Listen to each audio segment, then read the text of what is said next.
تبوک سے جب حضور واپس آ رہے تھے تو یہ ایک لمبا سفر تھا، اور ایک لمبی جدائی کے بعد صحابہ کو حضور کی زیارت کا موقع نصیب ہو رہا تھا۔ تو لوگ ترس گئے تھے۔ ایک وہ منظر کہ شام سویرے حضور کے پیچھے نمازوں کی بہاریں، حضور کے چہرے کی زیارت اور آقا کریم علیہ السلام کی دل آویز اور میٹھی باتوں کو سننا، کیا مناظر تھے۔ صحابہ روز یہ مزے لوٹتے تھے۔ جب دل اداس ہویا سیدھے حضور کی خدمت میں آ گئے، چہرہ انور کو دیکھا، ساری پیاس بجھ گئی۔ اور آج کتنے دن ہو گئے ہیں کہ حضور کو دیکھا نہیں، حضور تبوک پہ تشریف لے گئے۔ تو ایک لمبا سفر تھا تبوک کا، اور جب حضور واپس آئے تو جو اہل مدینہ اداس ہو گئے ہوئے تھے، ان کو گوارا نہیں تھا، تو وہ ذرا شہر سے باہر نکل کے حضور کے استقبال کے لیے گئے۔ مدینہ المنورہ کی جہاں حد ہے اس حد کے قریب پہنچ گئے۔ ادھر سے جو تبوک سے حضور اور حضور کے ساتھی آ رہے تھے وہ بھی اس بارڈر پہ، اس سرحد پہ، مدینہ المنورہ جہاں شروع ہوتا ہے وہاں قریب پہنچ گئے۔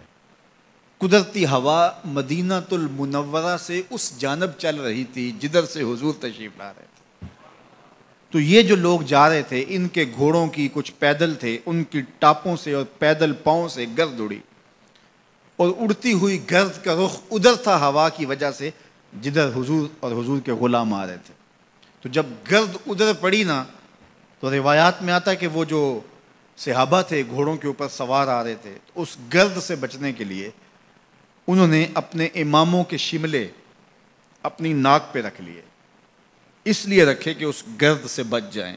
تو میرے آقا کریم نے دیکھا کہ یہ اس گرد سے جو مدینہ المنورہ کی حدود سے اڑ کے آ رہی ہے، بچنے کے لیے اپنے ناکوں پہ کپڑے رکھ رہے ہیں۔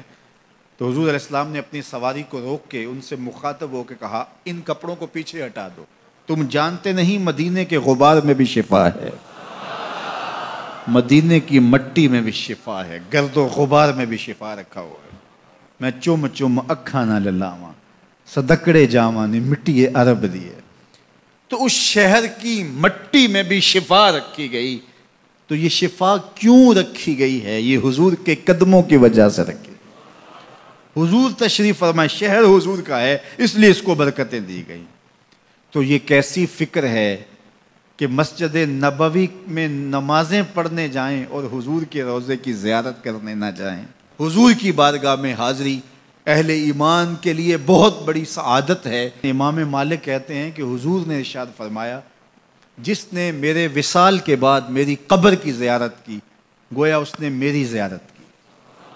تو امام مالک کہتے ہیں کہ اگر کوئی حضور کے روضے کو دیکھنے جائے یا دیکھ کے آئے تو یہ نہ کہے کہ میں حضور کے روضے کو دیکھ کے آیا ہوں، بلکہ کہے میں حضور کو دیکھ کے آیا ہوں، میں حضور سے ملنے جا رہا ہوں، میں حضور سے مل کے آیا ہوں۔